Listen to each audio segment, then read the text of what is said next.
kita sudah mencapai KD 3.6, yaitu tentang bank sentral, alat pembayaran, serta sistem pembayaran dalam perekonomian nasional. Tapi sebelum kita mempelajari 3.6, Ibu ingin mengulas sebentar tentang 3.5, yaitu tentang lembaga keuangan pada perekonomian Indonesia. Sekarang Ibu tanya, siapa yang masih ingat tentang lembaga keuangan? Kalau yang masih ingat angkat tangan ya. Ada yang masih ingat nggak kira-kira?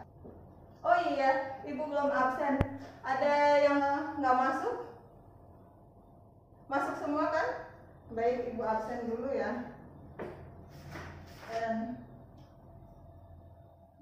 masuk semua. Baik, kita lanjut. 3.5 yang sebelumnya sudah pernah kita bahas, yaitu tentang lembaga keuangan. Siapa yang masih ingat apa itu yang disebut dengan lembaga keuangan?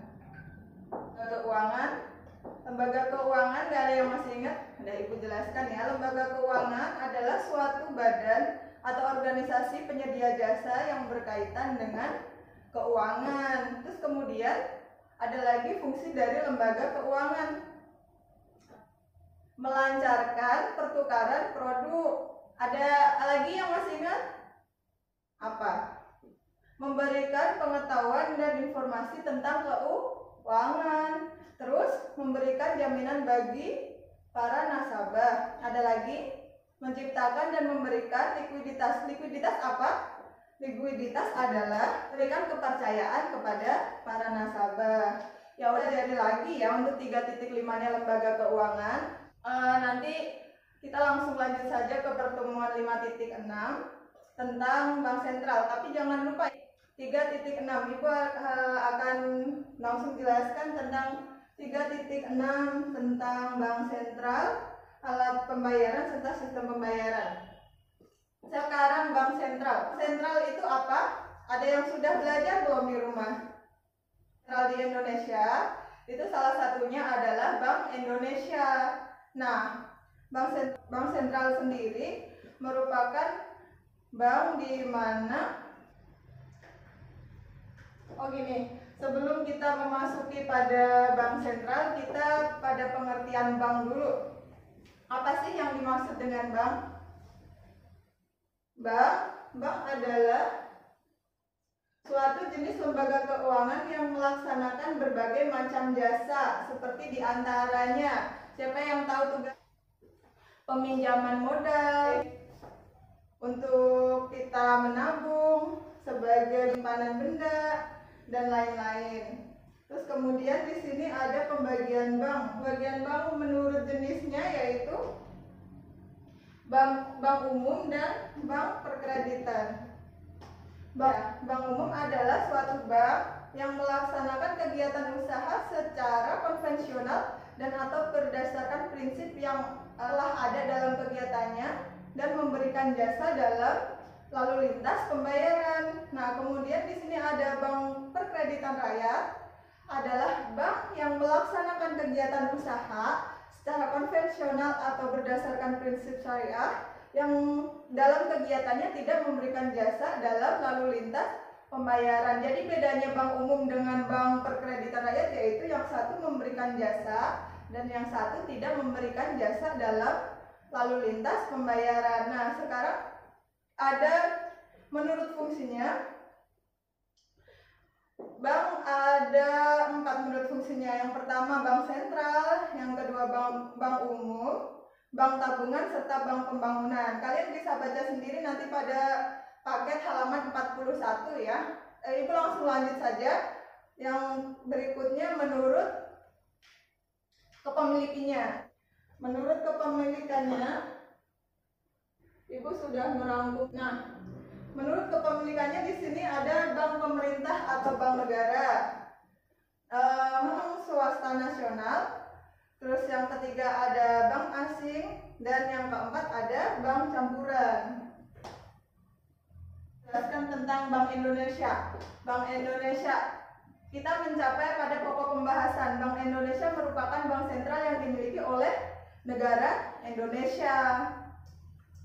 Nah, bank sentral sendiri Menurut Undang-Undang Nomor 23 Tahun 1999 tentang Bank Indonesia sebagaimana yang telah diubah dengan Undang-Undang Nomor 3 Tahun 2004 menjelaskan bahwa Bank Sentral adalah lembaga negara yang mempunyai wewenang untuk mengeluarkan alat pembayaran yang sah dari suatu negara, merumuskan dan melaksanakan kebijakan moneter, mengatur dan mengatur kelancaran sistem pembayaran, mengatur dan mengawasi perbankan, serta menjalankan fungsinya sebagai lender of the resort. Terbatas waktunya. Nah, ada fungsi dan tujuan Bank Indonesia. Nah, apa sih fungsi dan tujuan Bank Indonesia? Tujuan Bank Indonesia atau bank sentral yang dimiliki oleh negara Indonesia adalah mencapai dan memelihara kestabilan nilai rupiah. Iya, kemudian ternyata bank sentral ini memiliki 3 tugas pokok. Nah, 3 tugas pokok yang dimiliki oleh bank sentral sendiri diantaranya yang pertama, kalian sambil nyimak. Yang pertama yaitu Bank Indonesia atau bank sentral menciptakan dan melaksanakan kebijakan moneter. Terus yang fungsi kedua, Bank Indonesia mengatur dan menjaga kelancaran sistem moneter. Terus yang terakhir, ternyata Bank Indonesia atau bank sentral ini merupakan bank yang bertugas mengatur dan mengawasi bank-bank yang lain. Sistem pembayaran. Arti penting sistem pembayaran di sini langsung pada manfaatnya. Manfaat sistem pembayaran. Sekarang yang pertama, manfaat sistem pembayaran pada perekonomian. Contohnya yang pertama yaitu 1. Mempermudah akses terhadap perekonomian global. Terus yang kedua, menghilangkan hambatan perdagangan dari sisi pembayaran untuk transaksi perdagangan bagi perbankan. Kalau yang pertama tadi manfaat bagi perekonomian, maka yang kedua manfaat bagi perbankan. Yaitu diantaranya pertama, meningkatkan efisiensi pengelolaan dana, meningkatkan pelayanan jasa yang lebih luas dan lebih baik, sehingga meningkatkan daya saing. Terus kemudian yang ketiga, manfaat bagi masyarakat. Yang pertama contohnya mengurangi biaya transaksi. Yang kedua, memperluas akses kerja perbankan. Kemudian sekarang kita pada alat pembayaran. Tentu saja kalau kita berbicara tentang alat pembayaran, tidak lepas dengan apa yang dinamakan uang. Nggak ada yang nggak tahu apa itu uang ya. Siapa yang tahu apa itu uang? Untuk bayar, Bu? Oh iya benar. Untuk tabungan benar juga ya. Jadi alat tangan ya yang tahu. Baik. Jadi uang adalah alat pembayaran yang sah. Itu kalau dalam artian umumnya. Tapi kalau dalam artian lebih spesifiknya, uang adalah segala sesuatu asalkan mendapatkan pengakuan secara umum dan dapat dijadikan sebagai alat pembayaran, itu bisa kita kategorikan sebagai uang. Contohnya pada zaman dahulu kita memakai sistem apa? Yang tukar menukar itu. Nah, pada sistem barter, jadi kita tidak perlu menggunakan uang kertas yang kayak sekarang kita buat transaksi, tapi pada sistem barter antara satu orang dengan orang lainnya itu saling menukar barang yang memang mereka butuhkan. Namun pada sistem barter ini ternyata ada kelemahannya ya. Coba sebutkan kelemahan sistem barter. Ada yang tahu nggak kelemahan dari sistem barter? Caranya yang pertama bisa dalam proses barter itu sulit menemukan pihak yang saling membutuhkan. Jadi contohnya begini, jika si A ternyata membutuhkan buku untuk alat tulis, tapi dia memiliki ayam misal. Si B memiliki buku, tapi ternyata si B tidak mau menukarkan barang tersebut. Jadi itu menjadi hal sulit dan menjadi kelemahan pada sistem barter, ya kan? Nah, terus yang kedua, kesulitan menemukan nilai tukar yang pas. Misal Si A punya ayam, si B punya kambing. Gak mungkin ya yang punya kambing mau ditukar dengan ayam. Soalnya dari segi nilai juga pasti yang punya kambing itu akan lebih merasa dirugikan, ya kan? Cukup syarat atau kriteria uang. Syarat atau kriteria uang secara teknis, yang pertama ada tahan lama. Tahan lama atau tidak mudah rusak. Terus yang kedua, nilainya stabil. Apa yang dimaksud dengan nilainya stabil? Nilai yang sekarang akan cenderung sama pada nilai yang akan datang. Jadi sehingga dari dia yang berinvestasi tidak merasa dirugikan apabila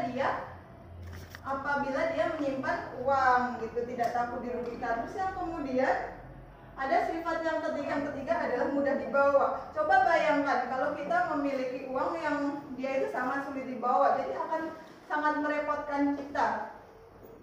Kalau kita mau bertransaksi repot, kita mau bawa apa repot gitu kan ya.